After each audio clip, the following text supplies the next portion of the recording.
ഏത് ലക്ഷ്യം എന്നുള്ളതിലുപരിയായിട്ട് ഇപ്പോൾ ഒരാൾ സിവിൽ സർവീസിന് പ്രിപ്പയർ ചെയ്യാന്ന് വെച്ചിട്ടുണ്ടെങ്കിൽ ആദ്യം അയാൾ വേണ്ടത് ഏത് ഏജാണെന്നുണ്ടെങ്കിലും കുഴപ്പമില്ല, എനിക്കാവണമെന്ന് തോന്നുന്ന നിമിഷമാണ്. പക്ഷെങ്കിൽ എന്ന് വിചാരിച്ച് അവർ കാൻഡിഡേറ്റ് പോയിട്ട് ബുക്ക് ലിസ്റ്റ് നോർമൽ ചെയ്യുന്ന ബ്ലണ്ടറാണ്.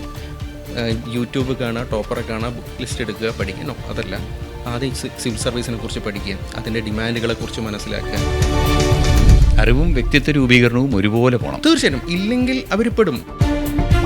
ഈ പേപ്പർ വായനയുടെ അല്ലെങ്കിൽ എന്നോടൊക്കെ പറഞ്ഞിരുന്നത് ഹിന്ദു പത്രം ദിവസേന വായിക്കണം. പേപ്പർ വായനയുടെ അടിസ്ഥാനം ഹിന്ദു വായിച്ചില്ലേ തോറ്റു. ഞാനത് അങ്ങനെ വിചാരിക്കുന്ന ആളല്ല. നോക്കൂ, ഇന്ത്യയിൽ ഏറ്റവും കൂടുതൽ സിവിൽ സർവന്റ് ജയിക്കുന്ന ദൈനിക് ജാഗരൺ ഹിന്ദി പേപ്പർ വായിച്ച് അവരെങ്ങനെ ഹിന്ദു വായിക്കുന്നു? പലപ്പോഴും നമ്മൾ മിസ് ഗൈഡഡ് ആണ്, അല്ലെങ്കിൽ മിസ്ലീഡ് ചെയ്യപ്പെടുന്നുണ്ട്. പല സിലബസ് എന്ന് പറയുന്നത് +2 വരെ നിങ്ങൾക്ക് അത്യാവശ്യം നോളജ് ഉണ്ടെങ്കിൽ സഫിഷ്യൻ്റ് ആണ്. ഓപ്ഷണൽ ഡിഗ്രി സഫിഷ്യൻ്റ് ആണ്, അല്ലെങ്കിൽ PG സഫിഷ്യൻ്റ് ആണ്. അതിലൊന്നും ഒരു പക്ഷെ നിങ്ങൾ വൃത്തിയായിട്ട് പഠിക്കുന്നുണ്ടോ എന്നുള്ളൊരു ചോദ്യം പ്രസക്തമാണ്.